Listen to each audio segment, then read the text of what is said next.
Por isso que é uma coisa bem recente, né? Que as empresas começaram a ser muito competitivas.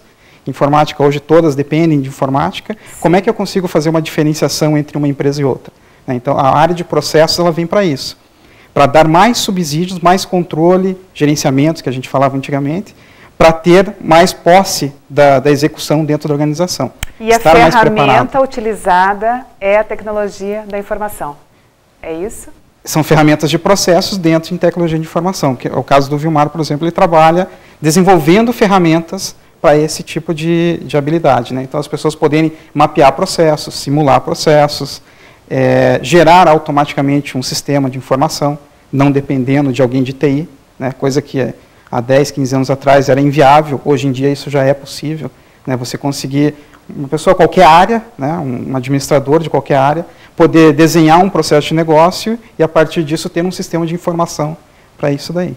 Ah, sim. Utilizando esses aplicativos. Esses aplicativos. E independente da área da tecnologia da informação, é isso? Independente. E como é que se dá isso, Vilmar? Então agora, porque o Vilmar, nós apresentamos, ele colocou que ele desenvolve esses aplicativos. Como que se dá isso? Facilitou, então, o trabalho das pessoas nas organizações, dos gestores, como estava falando o professor Marlon?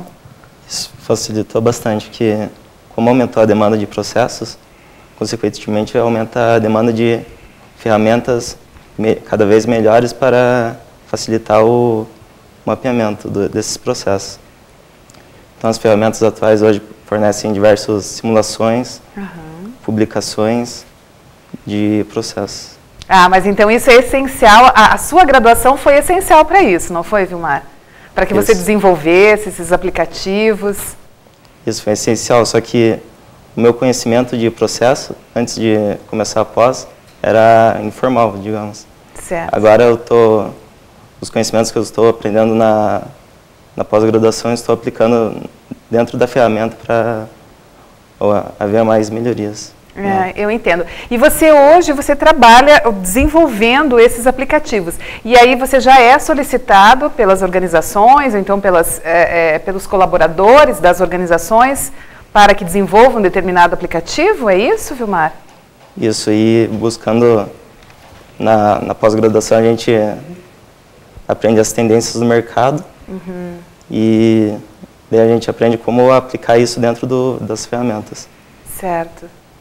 E o Vilmar, então, tem desenvolvido esses aplicativos e vem desenvolvendo, vem contribuindo com os colegas? Como é essa interação em sala de aula no curso? Durante o curso a gente tem várias disciplinas de gestão de processo, modelagem de processo, análise diagnóstica de processo, todas, né, numa linha, né, numa determinada sequência.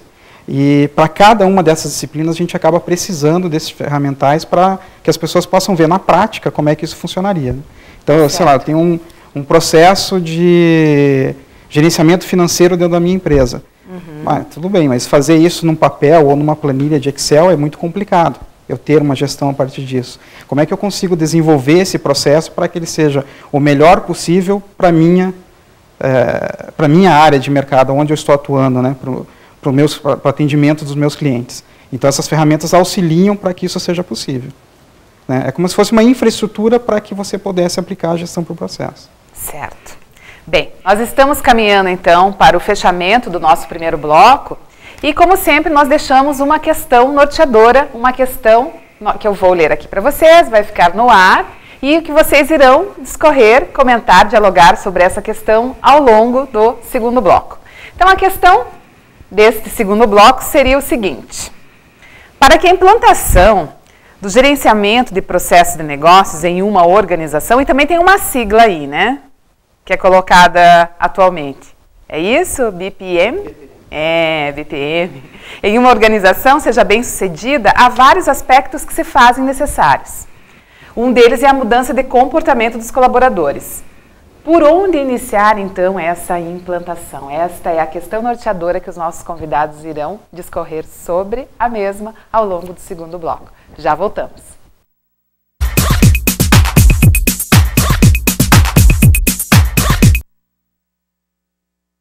Tudo começa pelo diálogo. Afinal, na cidade onde o abstrato conversa com o figurativo e o sagrado convive com o profano, é que nasceu uma escola de negócios que fala com o mundo. A INSIDE, a melhor escola de negócios da Europa, se uniu à FI Business School para trazer para o Brasil o AMP, Advanced Managing Program, o programa de direção geral voltado a executivos que querem dominar a língua do sucesso. INSIDE, o diálogo profissional e o acadêmico no mais alto nível.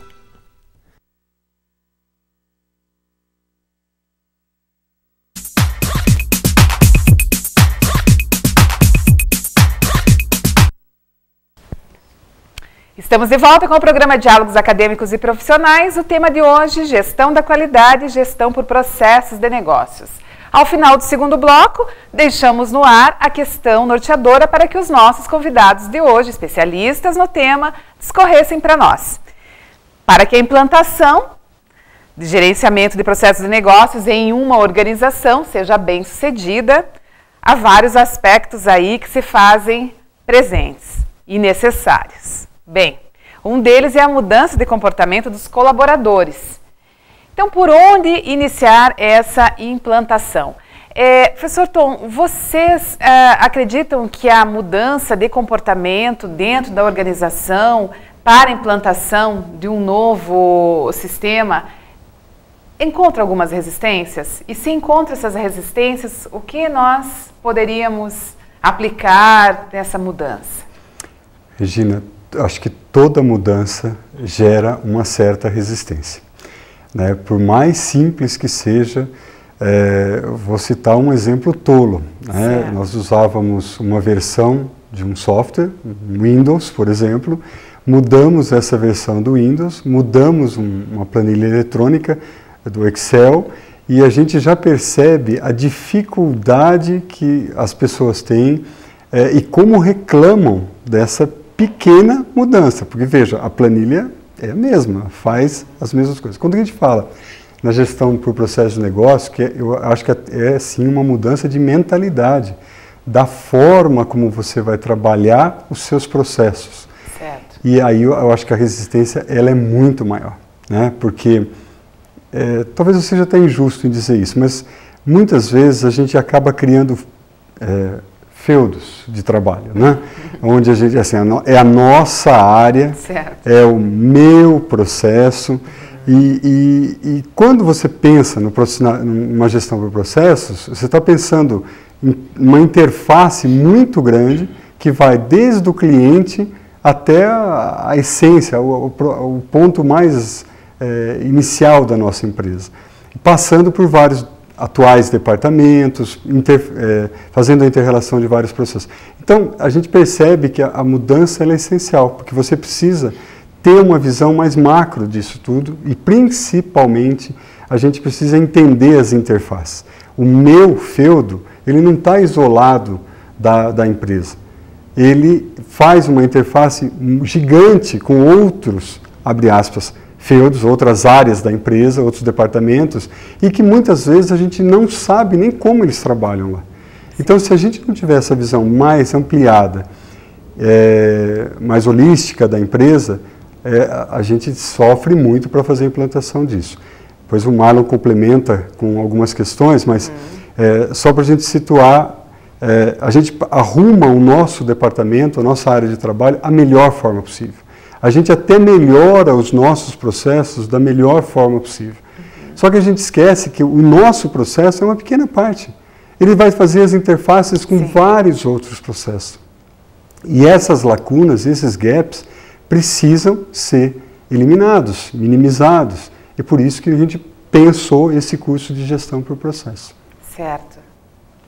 Marlon.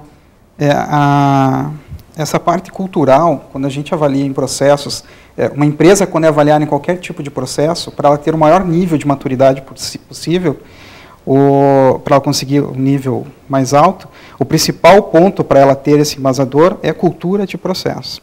Quando a gente fala de cultura de processos, justamente é as pessoas entenderem essa necessidade. Academicamente falando, a gente não está preparado, a gente não sai da graduação preparado para esse mercado. Né?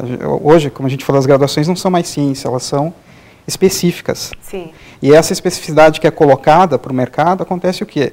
Eu estou preparado para executar essa atividade, mas eu não estou preparado para pensar nessa atividade. O que ela interage com as outras, como o professor Tom falou, para que eu possa lá no final ter um resultado bom. Né? Então, o meu valor dentro da minha organização, ele é baseado no meu processo. Se eu não consigo expor isso para fora, quer dizer que aquilo está centralizado em mim, depende da minha pessoa. Por exemplo, se eu passar um mês fora, aquilo ali vai ter um impacto gigantesco dentro da organização. Então, saber controlar esses processos, ligar esses processos, é o que vem de encontro com o curso de gestão. E essa cultura, como a gente já não tem da área acadêmica, a gente não vem preparado com isso, por isso que as pessoas hoje procuram tanto especializações na área de gestão, para ter esse embasamento, para ter essa competência e poder trazer isso para dentro da empresa. Usando até um exemplo de uma palestra que eu assisti uma vez, a palestra era sobre processos e estava sendo dada pelo Joãozinho 30.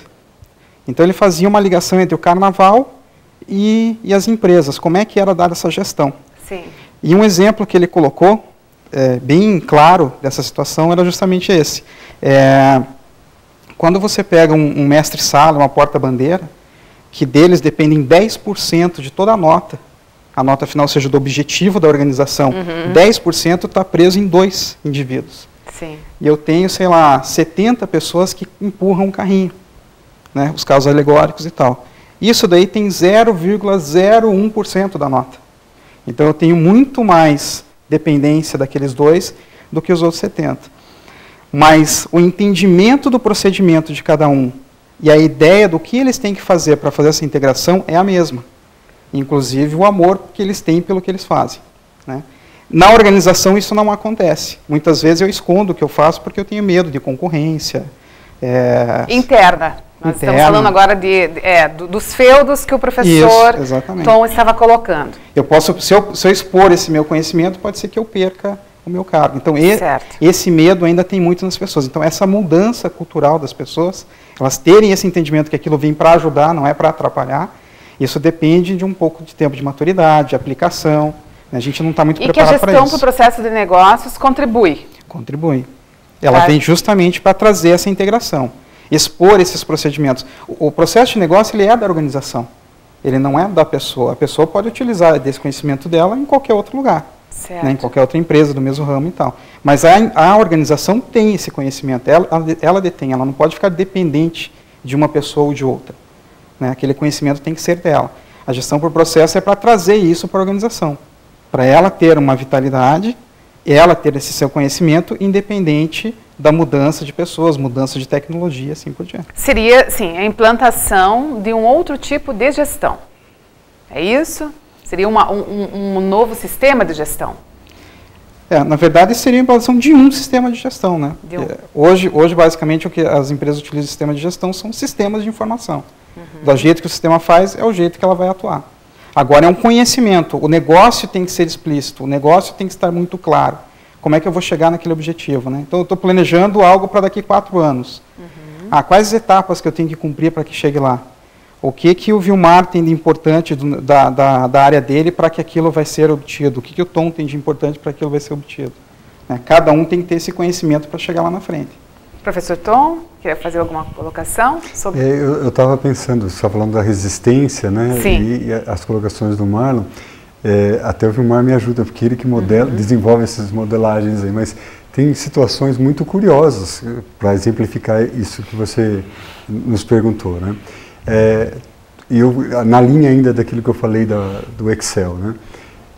O Excel é uma ferramenta belíssima, maravilhosa. Não há ninguém dentro das organizações que não tenha pelo menos umas 10 ou 15 planilhas onde guarda as informações, seja da parte financeira, seja de uma parte de programação, seja de questões da qualidade.